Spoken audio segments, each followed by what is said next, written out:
Hi, everybody. Welcome to this next week of confirmation. We're at that part in our confirmation process where we are talking about not just what we believe as Christians, but what we do, how we live. We believe that's equally important, that our faith becomes a way of life. And that way of life, what we do, in some cases says more about what we really believe, what we've really given our heart to, than anything else we could say. Last week we talked about often where our Christian faith has started, for many of us, and that is worship and in our sacraments. And we talked about our sanctuary, this special space in which we gather for holy moments and some of the things we do to express our faith and encounter God together. You've probably seen already, we're facing the back of the sanctuary for this week's lesson. We do that because what happens out those doors is as important as what happens in this space. And you might even say it's more important because most of the time we're out there, not in here. We're in here for maybe 1% of our week. Out there is where we do our living, and as we'll talk about this week, our service and hospitality. There are many different things that we do to care for one another as beloved children of God. Many of them we call service or hospitality. Service, I imagine, many of you all get right away. We have service projects and things we do to serve others. It's an important idea, a pretty simple idea, even if sometimes it's difficult to do. We get that idea. Hospitality might be a different word, but it's an important one. If you think about hospitality, or if you've heard that word, maybe we think of it as hosting most of the time. Good hospitality is inviting people in and having a party, or feeding them good food, or maybe this is where you've heard it before. Or the hospitality industry. I know that in high school, at least around us, that's one of the courses you can take, Introduction to Hospitality, and that sometimes sets you up to work in hotels or restaurants or other places where you will be working with feeding or housing people. In our Christian faith, hospitality is really meant to be, well, some of that, but in other ways deeper than all of that. Hospitality means deeply caring and welcoming others. It means making room for them. It means accepting them as part of your family for a time. Here's an interesting thought. Maybe kind of a nerdy wordplay thought. But in Greek, in our Bible, remember how much of our New Testament was written in Greek, the word that we have for host, for hospitality, is xenos, X-E-N-O-S, xenos. But that same word also means not just host, but also guest, and also stranger. So it depends on, and the meaning of that word depends on how it's used. But it's also a reminder that whoever we are, in one place we're the host, in other places we're a guest, and in other places we're a complete stranger. And we rely on the hospitality of others to live our lives. We have relied upon so much help, and the work and the service and the love and the generosity, the hospitality really of so many other people. And ultimately, we are the recipients of God's hospitality. God has welcomed us. God has included us. God has cared for us. God has provided for us. God has called us part of the member of God's family. And so our welcome to others reflects that welcome of God. And not just welcome, like tolerating, but true respect and understanding and togetherness. That's the goal. We don't always get there. It's hard to do. But yet we are meant to see other people not as separate, not as enemies. And even if they are our enemies, we are still called to love them in service as best we can. Even if we're not feeling warm and fuzzy about it, we are called to love them with acts of kindness and service.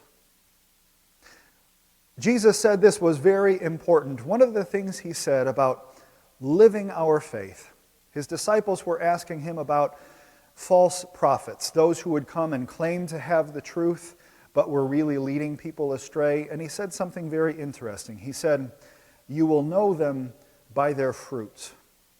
Do you remember a couple of weeks ago when we were talking about the Holy Spirit and how the Apostle Paul talked of fruits of the Spirit, meaning if the Spirit was really alive in you, then you, like a good, healthy plant, would bear healthy fruit.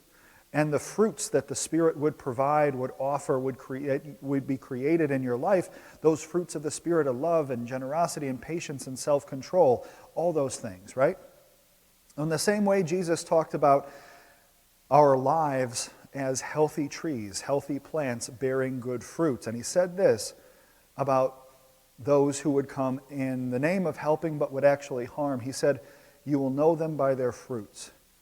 Look at what their lives produce. Look at what they actually do.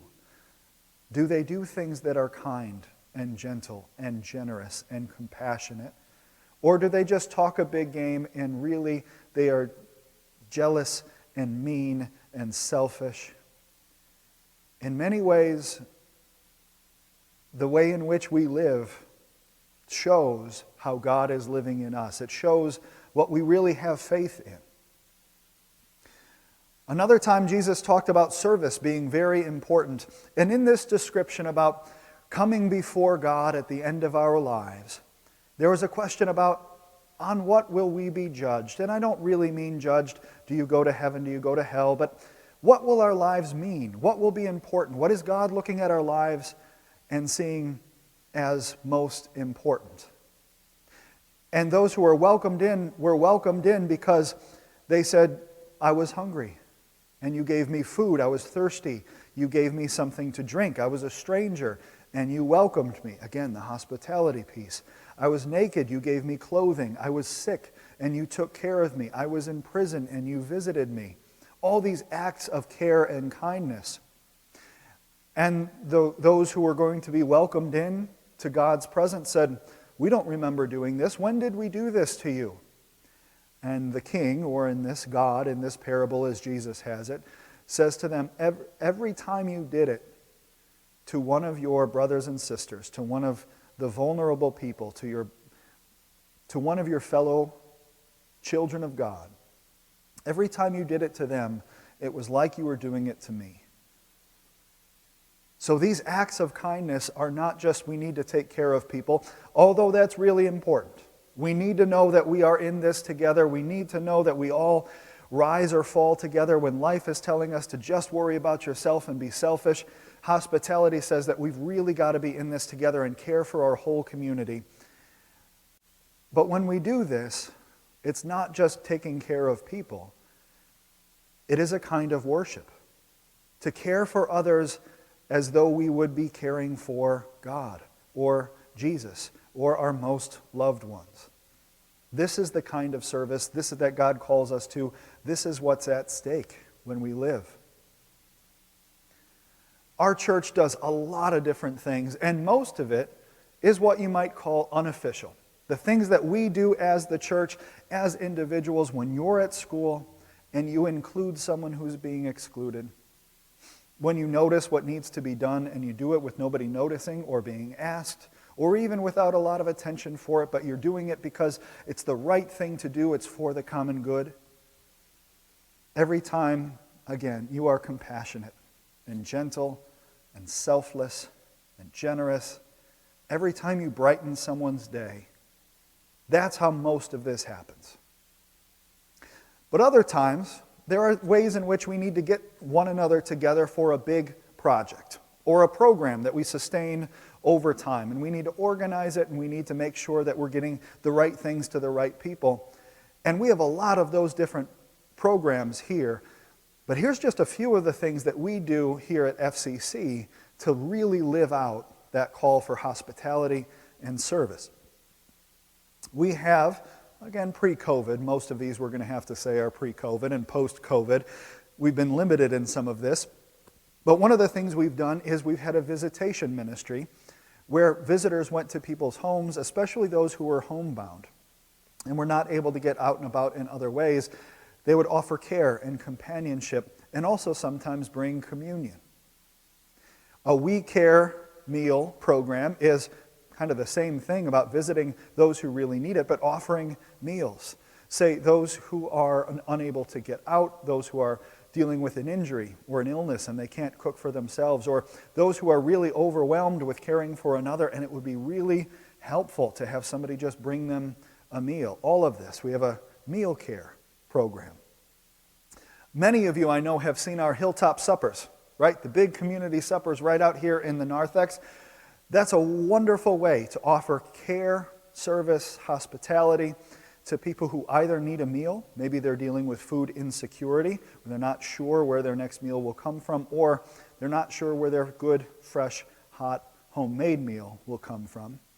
But also those who are dealing from social isolation, who eat most of their meals alone, and this is the only time they really get to gather with other people. Some of you have helped with that, I know. We also have our mission trips. Maybe you've seen our adults or our high schoolers go on mission trips, service trips to different places in the world.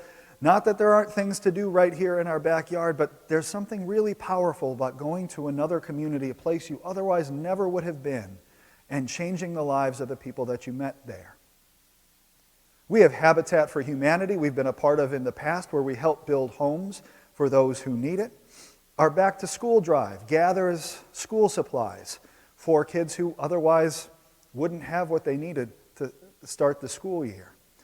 We have a mentoring program that pairs members of our congregation with kids who need a little bit of attention. They need somebody to notice them and love them and support them and encourage them. We call that Kids Hope.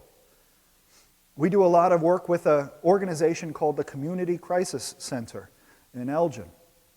That's a place where you can get many different community resources, but primarily they help women and children who are seeking a safe place, especially if they're leaving a situation of domestic violence. CASA Kane County Court-Appointed Special Advocates, that's something where adults can come along, kids who are in the court system or the foster care system, and they need an adult to help them navigate all of this. PADS is another, PADS stands for Public Action to Deliver Shelter. And that's, in many ways, a homeless shelter for those who are living outdoors, for those who are in between housing, those who need shelter. That's a place where they can stay overnight and have a hot meal as well. We have our Thanksgiving dinner drive. You get the idea. Most of these, hopefully even some of these you recognize, our Thanksgiving dinner drive. Maybe there's you did some shopping for this. We gather meals for those who otherwise would not have a Thanksgiving meal. Fish Food Pantry. Most of these you'll find stand for something. Fish stands for A Friend I Shall Help Food Pantry in Carpentersville. That's another place we donate a lot of food and money to so that they can buy food. And that's a food bank. That is a place where a food pantry, where people who don't have access to other food can come and get food. It's really important. We don't necessarily, many of us, recognize how many people around us go without things that we would consider basics. It really helps change and save lives.